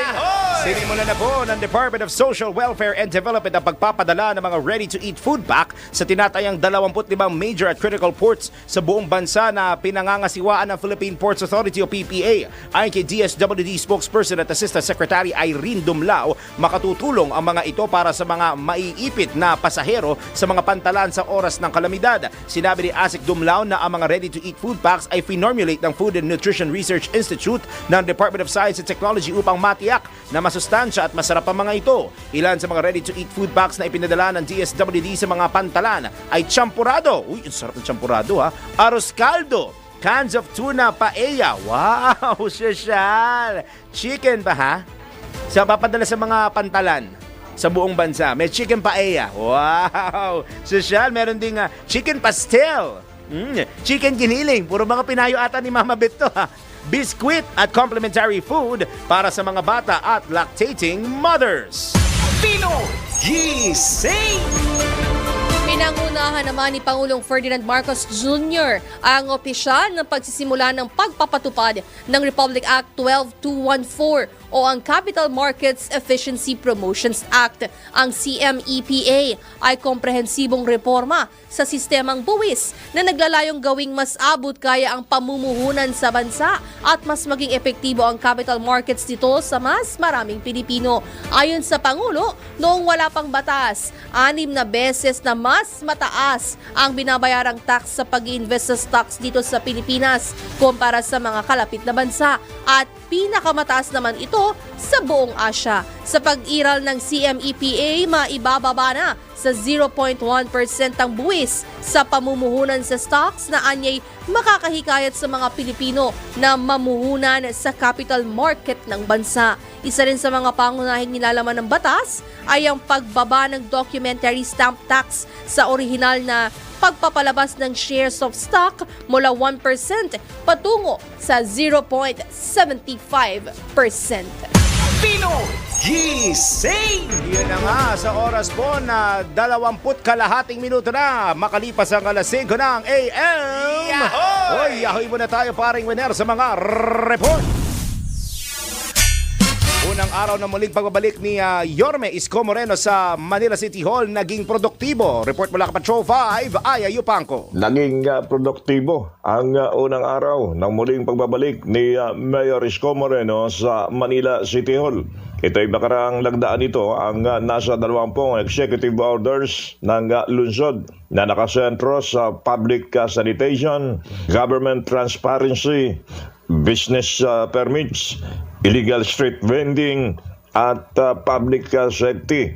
Ayon kay Yorme Isko, ang naturang mga kautusan ay bahagi ng aksyon ng kanyang administrasyon para manumbalik ang kahusayan, disiplina at kaayusan ng Maynila. Kabilang dito ang pagpapatupad ng korpyo sa mga minor de edad mula alas 10 ng gabi hanggang alas 4 ng umaga o madaling araw. Simula ngayong araw ng Miyerkules, inaasahang ilalabas ng Manila Public Information Office ang kabuang detalye ng bawat executive order ngayong linggo. Ito si Patrol number 5. Ayaw pa ako para sa implemento ng lakas. DWIC. Nagbabalita ng tama, naglilingkod ng tama. Pinoy Gising! Naka-on na up and running na naman ang SOCMED ni Yorme, Oo. Gabi-gabi na lang. Live stream sa madaling araw na ganitong oras, live stream sa umaga, tanghali, hapon, gabi. Di makakali. Lakad ng lakad. Di makakali si Yorme. Uy, kasama niya sa CBC. Good morning, sir. Ikaw Boss mo yun Di, Boss si Cesar, Boss- Marty. si Boss yun. Si Boss pala yan. Samantala, PBBM maglalagay ng mga permanenteng soil laboratory sa bawat rehiyon sa bansa. Ano na yan? Ano yung soil laboratory? Alamin natin ang detalye mula kay Patrol 13 na Gilbert Perdez. Determinado si Pangulong Ferdinand Marcos Jr. na makapaglatag ng mga permanenteng soil laboratory sa bawat rehiyon na kung saan na meron na raw nito sa area ng Surigao. Ayon sa Pangulo, layunin nitong pagandahin panglalo ang produksyon ng ating mga magsasaka sa bansa. Sinabi ng Pangulo na sa pamamagitan ng soil lab ay madedetermina ang sitwasyon ng lupa na tinatamnan ng mga Pinoy farmers. Nasa unang bahagi pa lang daw ito ayon sa Pangulo, lalo na yung pagpapadala ng 16 na mobile soil laboratory sa iba't ibang rehiyon. Subalit ang target daw talaga ay magkaroon ng mga permanenteng laboratorio sa lupa na meron sa bawat rehiyon. Inuna raw ng Pangulo yung mga lugar o yung mga laboratorio na iikot sa iba't ibang lugar ng rehiyon para mapag-aralan ang lahat ng klase ng lupang tinatamnan ng mga Pinoy farmers sa kanilang lugar. Patrol 13, Gilbert Perdes para sa Himpilang May Todong Las, DWIZ. Nagbabalita ng tama, naglilingkod ng tama. Pinoy Gising! Isa pa pong Patrol Report. Catholic Bishops Conference of the Philippines o CBCP o ang CBCP President binatikos ang mga artistang nag-endorse ng online gaming sites. Alamin natin kung anong sinabi sa report ni Patrol 5, Aya Yupanco. Binatikos ni Catholic Bishops Conference of the Philippines President Cardinal Pablo Virgilio David ang pagtugon ng gobyerno ng Pilipinas sa online gambling. Kasabay ng pagpuna sa mga artistang nag-endorse ng online gambling sites. Sa social media post ng Cardinal, sinabi nitong wala na yatang mas titindi pang kabaliwan kaysa sa ahensya ng gobyerno na nagkunwaring nababahala sa illegal na offshore gaming o gambling. Samantalang ginagawa namang legal ang online gambling sa Pilipinas. Binatikos din ito yung mga artistang nag-i-endorso ng online gambling sites na anyay nagpapaupa bilang pusher o takapagtulak ng pasugalan ng mga bilyonaryong walang konsensya na ang biktima ay mga inosente at desperado sa malawak na online na sugal. Git ng Kardinal, hindi lang kapabayaan ito, kundi kasabwat tayong lahat at pupulutin sa kangkungan ang bansa kung hindi titigil, kung hindi aalma para matigil ang tinatawag niyang uri ng kabaliwan. It is Patrol number 5. Ay, yung pa ako para sa Pilometo ng Lakas, DWIC. Nababalita ng tama, naglilingkod ng tama. Kapag may bagong balita, naka-on air, agad-agad, DWIC Patrol Report. At sa ating showbiz, Riza May Dizon. Ito yung nasa Itbulaga. Yeah. Riza May Dizon, abay, nakagraduate na ng high school. Very good. Alamin natin ng detalye mula kay Anton. Mga latest na pinag-uusapan, mga latest na pinagchichismisan. Pinoy Gising Showbiz Spotted. Ito na! Asaan? Kapika Jen. Charat. Oo, virgin. Virgin. Wow! Magaling ka dun, ha? Ang kapika. Nananahimik yung tao dun kung ano sinasabi. Nagbabasa siya ng lead bigla. Hello, Jen! Wala naman ako sinabi ko dyan. Jen! Please! Oh. Puro blip na puro blip. Dinig pa hanggang dito. Galing siya sa... Hindi ko alam, narinig nyo pala. Hinahin ang pagkakasabi ko. At saka maganda naman yung mga sinabi ko eh. Oo, puro papuri. Wow. That's good. Pamuri!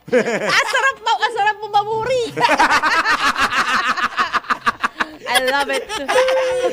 Anyway, ito na tayo, oy. Si Liza. Congratulations.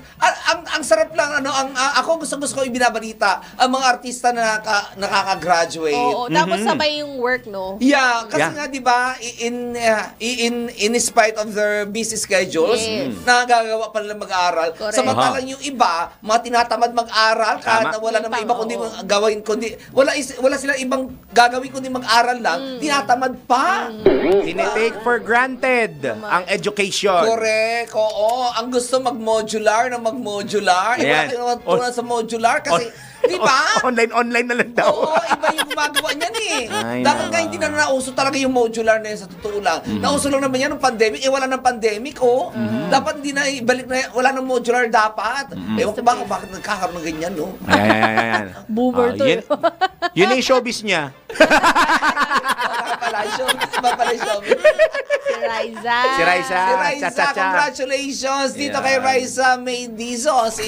Ano yun? Cha-cha-cha. Yun, yun pala siya. Ganun yung hawin dito kay Madam. Ayun. Right, Chamay. Pumapayat ka na, ha? Wala kang almusal. Pumapayat ka na nga, Ayan. diba? Pumawi ka agad para may almusal. Oo nga, sayang ang corned beef. Kung di naman, pwede rin Topsy. Matagal yun, corned beef na lang. Alam mo kung ba't ayoko maging kamukha siya? Bakit? Kasi pag narinig yung si boss, Oo. kung ano sinasabi niya, Oo. yung description niya, wag na lang. Boss, pwede pakichat ngayon sa akin. Kasi pag nagtatanong yung kung sino yung tumari, may hinahanap siya ng tao. Description ng tao yung sinasabi. Laging negative. Hindi, magtatanong muna. Nakita mo ba si Larmay pag ganun? Sino po yun? Ah, ito yun. Oo, Ito yung siya. matamang babae na laging nakatambay doon sa akin. Ganun. Nakatambay. Nakatambay. Kaya ka pala na ano eh, hanggang nga leeg mo ng trabaho, kakatambay mo. Ngayon ko lang nalaman sa 8 oras mo dito, tambay ka pala. Anyway, going back sa aking balitang show, mga kaibigan, congratulations nga dahil nakapagtapos na ng kanyang senior high school. Itong si Riza May Dizon. 20 years old na pala siya. Oo, nagkaroon. Yeah, nag-ano kasi siya, ang tawag sa gano'n? Homeschooling? Academic break. Oo. Nag-stop lang, ingredient din yun, nag-stop siya. Nag-stop, academic break. Huminto muna, huminto. Yan. Ayan, sa pag-aaral. Kaya ngayon, ay ipinagpatuloy niya last year ang kanyang senior high school sa FEU, sa Tamara. Laging correct doon. Oo, yes. Laging correct doon, ha? Oo. Ayoko na mag-joke. Ayan, kinuha niya yung kanyang, doon niya lang kinuha yung kanyang senior high school kasi yung kanyang junior high school ay sa isang sosyal na eskwelahan sa Eton. Oh. Saan? Sa Eton. Saan yun? Oo, hindi ko rin alam I kung don't saan know. yun. Pero alam ko, social na eskwelahan yun eh. International School. Yeah, IS. Eton International School. Di ba siya nagpapatakbo nun? Si Eton. Eton. Ay, Anton ka pala. Sorry. Ainton ko yung kanya. Eton ka pala. Eton. Flying Eton. Yeah. Naman yung Eton. Ayan, Eton. Okay. Noted. Congrats. Oo. So congratulations dito kay Raisa May. Ayun dito kay ipinakita niya yung kanyang behind the scene na nangyari noong kanyang graduation day doon sa SMX ginawa eh. Aha. Pero prior to that nag-stay muna sila doon sa hotel. Siguro sa Conrad to. O kaya doon sa likod meron pa isa doon sa likod eh. malapit. Oo na yung maliit lang na hotel na maganda. Microtel. Yan, microtel. Ang liit pero ang ganda-ganda, no? At ang sarap ng food. At yes, Sa oo, Milis, totoo. oo, masarap. Totoo, nakatry na ako doon once kasi nagkaroon ng press conference doon yung isang beauty queen. Ang sarap ng food doon sa microtel na yon. Sa Milis ang pangalan nun eh. Milis. Ayan, oo. Noted. Ayan. Sa pagkain. Oo, doon. Pinakita niyo yung kanyang behind the scene. Kaya nung pumasok siya kinabukasan after ng graduation, ay tinukso-tukso pa siya ng mga taga-Itbulaga na groggy pa siya at mukhang hindi siya natulog. Nakatulog dahil sa sobrang excitement niya. Kasi nga, at the age of 20, nakapagtapos na siya finally ng kanyang senior high school. At least, oh. Yeah. Baby steps. Correct, ayan. Last 4 years na lang kasi college na. Oo. Hindi, ay kung ma-approve pa itong 3 taon. 3 years na lang. 3 years na lang. O, di ba? Ayan. Madugong dadaanan yan pa. Oo, correct. Napakahaba pa nito. At di pa natin sure kung ito ay ma-aprobahan na. Baka sana ko pa yan maano. Correct. Oo. Kay Liam ba yan? Anyway, naman aking balita ng showbiz. Pero dapat talaga yung junior sa senior high school, dapat talaga tinatanggal yun. Isa na lang. Oo. Yan naman aking balita ng showbiz at balik na sa inyong dalawa. Salamat, Ton. Stand by muna, Philippine Standard Time! Hoy! Pinoy! Gising Hi! na! Papasok ka raw ngayon! Alas 5:32 na po ng morning, magbabalik po ang Pinoy Gising! Minuto na po, makalipas ang alas 5 na morning! Yahoy! Yahoy na ulit tayo sa report mula sa Metro Patrol! Large-scale illegal recruiter timbog sa loob ng piitan sa Caloocan. Magbabalita si Mama Beth Samson. Muling inaresto ng pulisya ang umano'y isang wanted person sa Caloocan makaraang matuklasan ng pulisya na may malaking kasong kinakaharap pa ito. Kinilala ni Caloocan Police Chief Police Colonel Joey Goforth ang akusado na si alias Rod, 55, residente ng Las Piñas City. Sa ulat kay Northern Police District Director Police Brigadier General Arnold E. Abad, alas 5:30 ng hapon nang maaresto ang lalaking wanted sa loob ng Custodial Facility Unit ng Caloocan City Police Station sa Samson Road, Barangay 80, Caloocan City habang nakapiit. Isinilbi ang warrant sa akusado na may kasong syndicated illegal recruitment in large scale na inisyo ni Honorable Eda P. Dizon Ira, presiding judge ng RTC Branch 60, Angeles City na may petsang October 28, 2020. Walang hindi kami ng piyansa para sa pansamantalang kalayaan ng pugante. Ililipat ang nagtago sa batas ng 5 taon sa City Jail sa sandaling ibaba ang commitment order ng hukuman. Metro Patrol Beth Samson para sa Himpilang Metodong Lakas, DWIZ. Nagbabalita ng tama, naglilingkod ng tama. Pinoy Gising! Isa pang Metro Patrol. Top 4 most wanted person sa kasong 4 counts ng statutory rape na aresto sa Barangay Concepcion sa Malabon. Alamin natin ang detalye mula kay Kuyang Danny Cruz.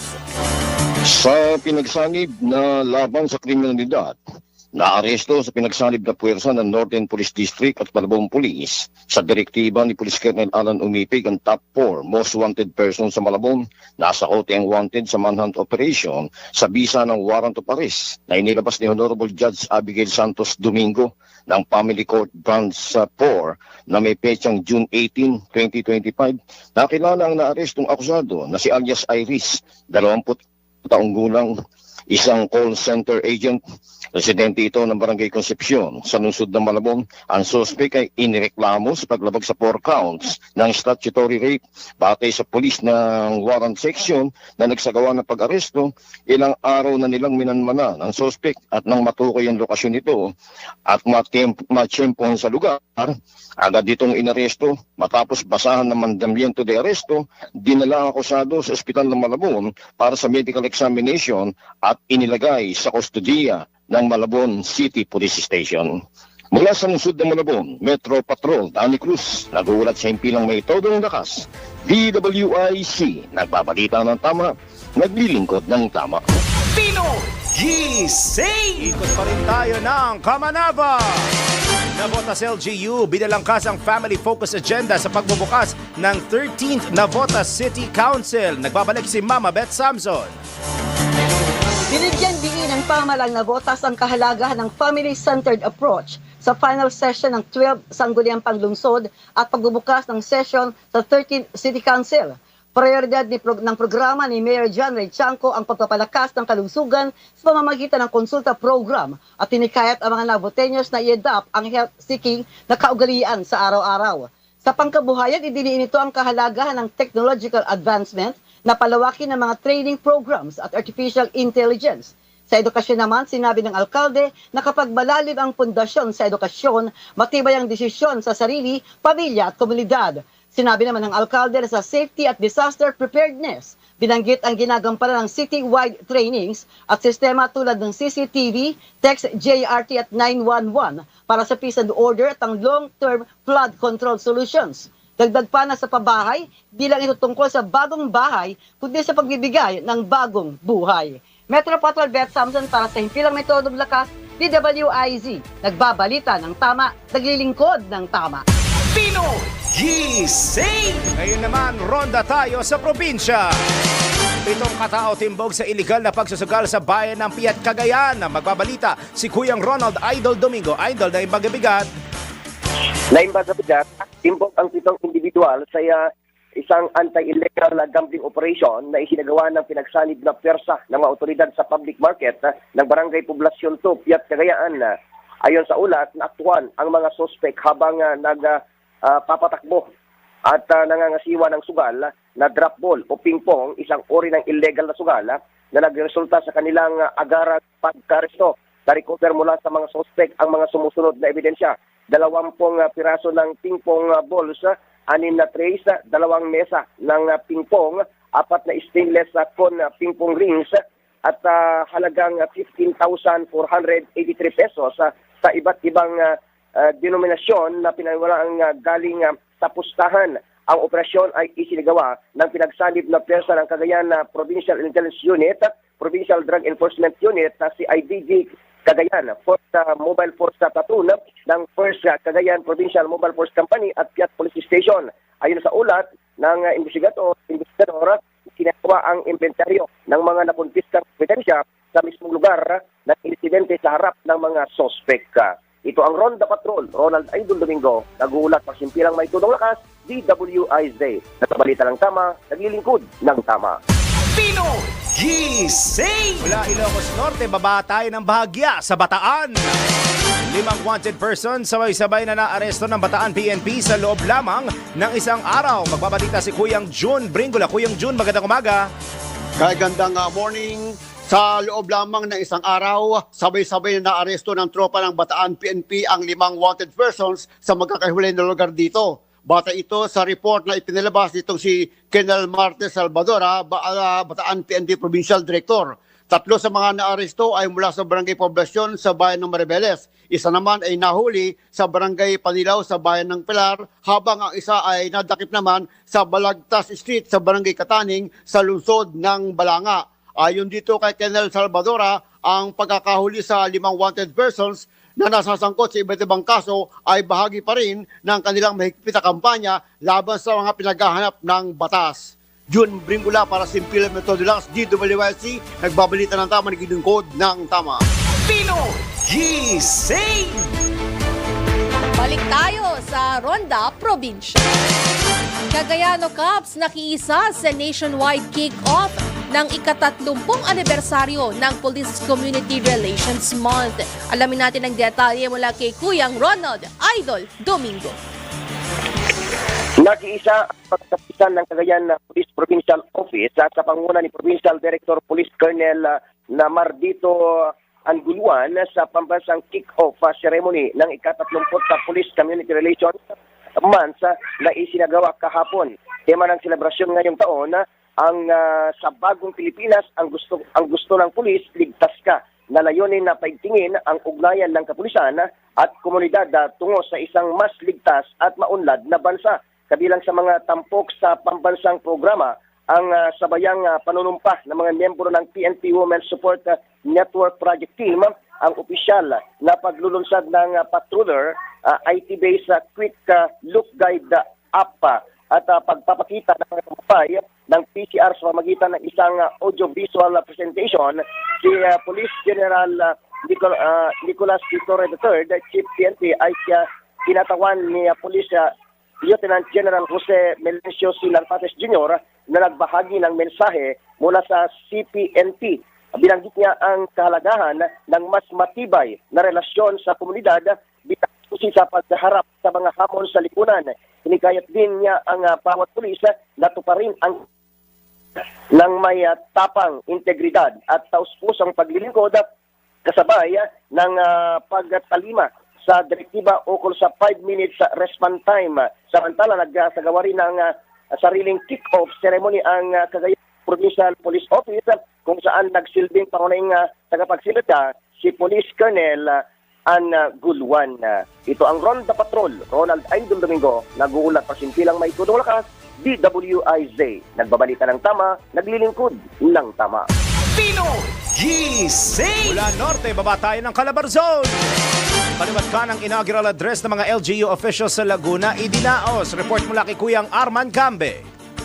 Sabay-sabay na dinaos kahapon ng mga nanalong LGU officials sa Laguna ang kanilang inaugural address na dinaluhan ng mga kilalang politiko, negosyante at mga kawani ng pamalaan. Sa San Pablo City, masayang nagpasalamat si Vice Mayor Justin Culago at 10 konsyel ng lungsod sa muling pagtitiwala ng publiko sa kanilang pagkapanalo noong nagdaang eleksyon.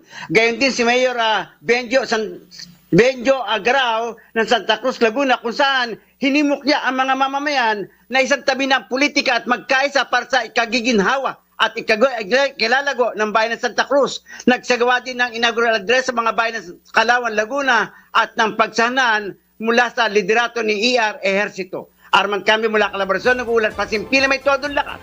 DWIC nagbabalita ng tama, naglilingkod ng tama. Pinoy Gising! Standby pa sa ibang reporters, Philippine Standard Time! Hi! Pinoy Gising na! Wakey na! 5:46 na po ng morning, magbabalik ang Pinoy Gising! Kalahating minuto na lamang po bago mag 6 a.m. Yahoy ulit tayo sa Ronda Probinsya. 12 pamilya sa Zaragoza, Nueva Ecija pinagkalooban ng home lot title ng DENR3 mula Central Luzon. Narito si Kuya Johnny Gole. Kuya Johnny, good morning. Yes, magandang umaga. Dalawang pamilya nga mula dito sa bayan ng Zaragoza sa Nueva Ecija. Itong pinagkalooban ngayon ng home lot title ng Department of Environment and Natural Resources, Regional Office 3 na ginanap naman dito sa Science City of Muñoz.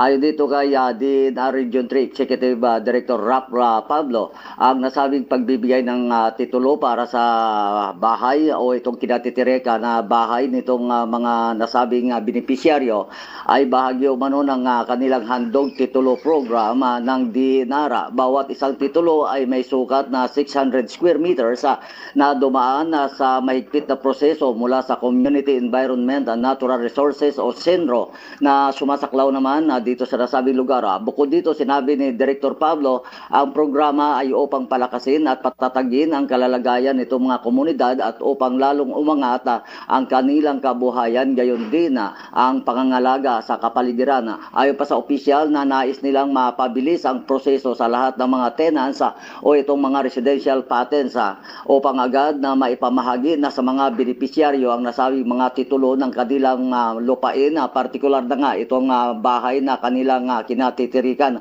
Dumalo at sumaksi sa nasabing okasyon itong mga opisyal mula sa DENR sa lalawigan ng Nueva Ecija, Zaragoza, Vice Mayor Edwin Buendia, Senro Muñoz Head, Merlito Villar, at itong si Municipal Assessor Warly Gregorio na kasama nga nitong si Director Pablo na nag-abot nitong mga naturang titulo para sa 12 benepisyaryo. So yan ang update buhat dito sa lalawigan ng Pampanga. Ito si Central Luzon Patrol, Johnny Gole, para sa inyo lang ito nila at DWIC nagbabalita kasama, naglilingkod na tama.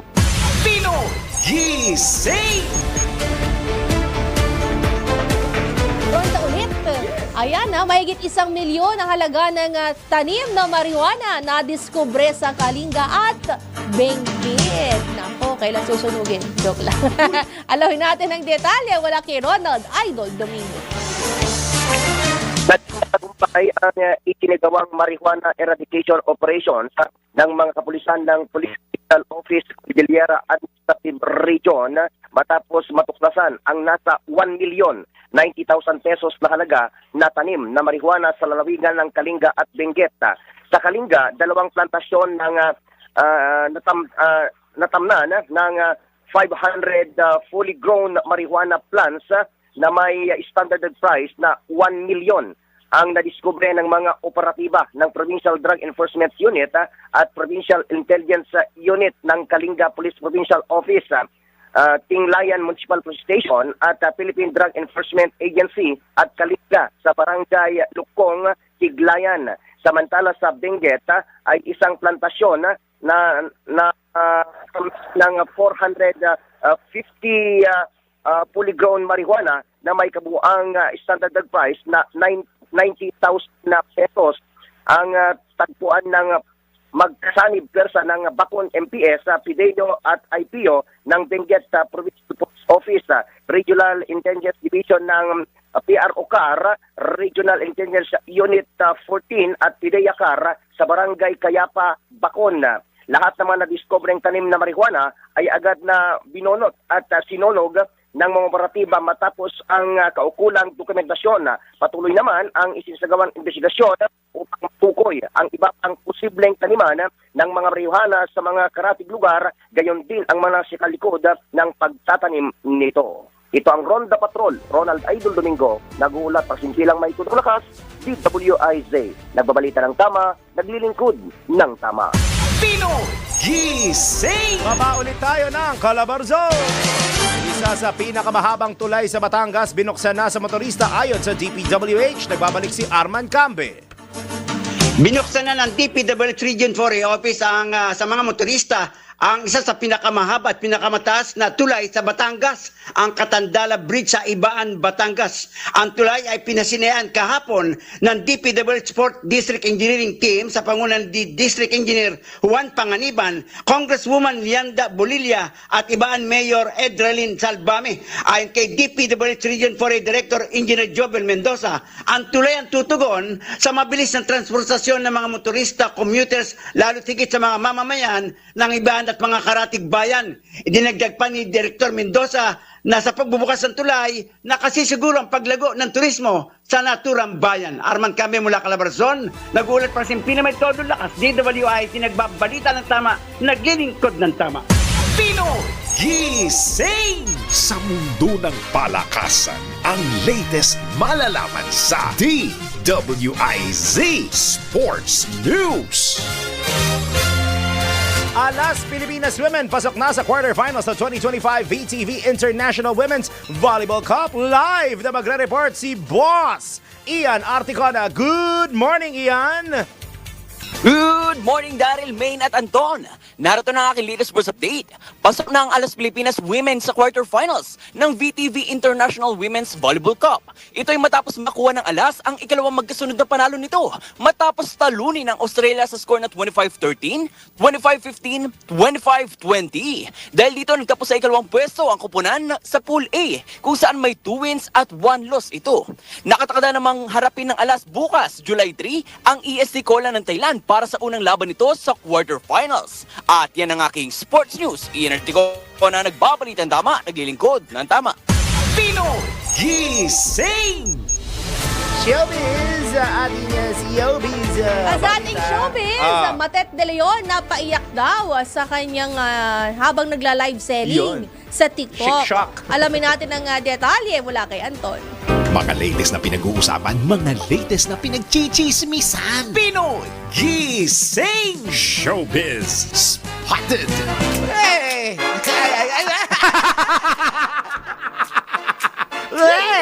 Bago tuloy yung aking intro. Alam mo, natatawa ako sa ating dalawa. Bakit? Kasi alam mo, yung pag si Daryl pa lang yung naka-onboard, nasa monitor, tayo dalawa mga latang gulay.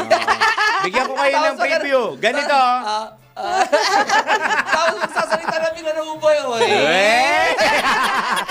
Paano na pag nagpapasok ako ng report sa probinsya, ganyan, diba? Wala na, extra na. Arman Cam, di mo nakalabas yun. Nagawala, tara, sabi namin, diba siya si Arman? Aray ko. Nagiging vitamin show, ikaw na susunod. Nagiging power. Energy. Power na pe. Sabi nga nung isang anchor sa ibang istasyon, energy! Alvin, energy. Sa Balitan Showbiz, marami nga ang nagulat na bigla na lamang umiyak naging emosyonal itong si Matet De Leon habang nagla-live ito sa Facebook. Ayan. Nako. TikTok pala habang nagla-live selling siya sa kanyang TikTok account. Bakit ba? Walang sinabi na dahilan kung bakit, pero may nabasa daw ito na isang komento na talagang nagpaano sa kanya, nagpaiyak sa kanya. Walang sinabi si Matet sa isang TikTok video na kanya ipinost naman, sinabi niya na nagpasintabi siya dahil napaiyak nga siya dahil daw sa napakawalang hiya daw na tao. Sabi gano'n, dahil daw sa isang napakawalang hiyang tao. Sino yan? Hindi binanggit kung ano yung komento na yon, pero may dalawang lumutang na kwento mula sa dito sa thread. May lumutang dalawang komento. Ang isa ay, wala ka na po bang project? Iyon ang isa. Ang isa naman ay nagsabi na masama to kaya iniwan ni Nora. Oo. So, siguro I'm sure doon sa pangalawang komento. Kasi sariwa pa ang pagkamatay ni Nora Honor, di ba? Kaya sariwa pa sa kanya kay Matet. Kasi alminado naman si Matet na siya talagang pasaway. Na anak ni Nora Honor. Pinakamakulit. Oo, kaya nga 'di ba, lagi daw sila daw lagi ang dalawa lagi magkaaway. Sabi niya ganoon. Kung kaya siguro I'm sure na apektuhan ng gusto itong si Matet De Leon habang ito ay nagla-live at nang mabasa nga niya ang nasabing komento na isa siyang masamang anak kaya siya iniwan ni Nora Honor. Sabi niya ganoon, nagpasalamat naman itong si Matet doon sa ibang mga nagkomento ng magaganda tungkol sa kanyang ginagawa. Ayon sa kanya, kahit kailan ay hindi siya nahihiya, lilawin lamang daw niya, hindi siya nahihiya na mag-live selling kasi gustong-gusto niya raw ang kanyang ginagawa. Ayan, okay. So yan na po aking Balitang Showbiz at balik na sa inyong dalawa. Salamat po. Salamat po. Lakas kita. Yan na, narito na ating patama quote for today. Sa tamang panahon, parang aldab lang darating din ang para sa'yo. Tama. Kaya wait ka lang. Tandaan mo yan ha, Virgin. Ito na naman. At ayan na po ang mga balitang tinampok sa pasado balita. Ang mga agaw ng boyfriend ha. Pinaygising kami po niya nakasama Daryl Justin. Main Barato. Fly Anto. Yung mga nasa Pasig, traffic today dahil may mga ganap sa town proper. Nagbabalita ng tama. Naglilingkod ng tama. Ang tabayanan ang pasada balita kasama sina Kuyang Johnny Banyes at Ronasino. Alas 6:00 na. Pasada balita. Good morning. Abangan po. Tayo ng isigaw ang sigaw ng sambayanan. Pinoy!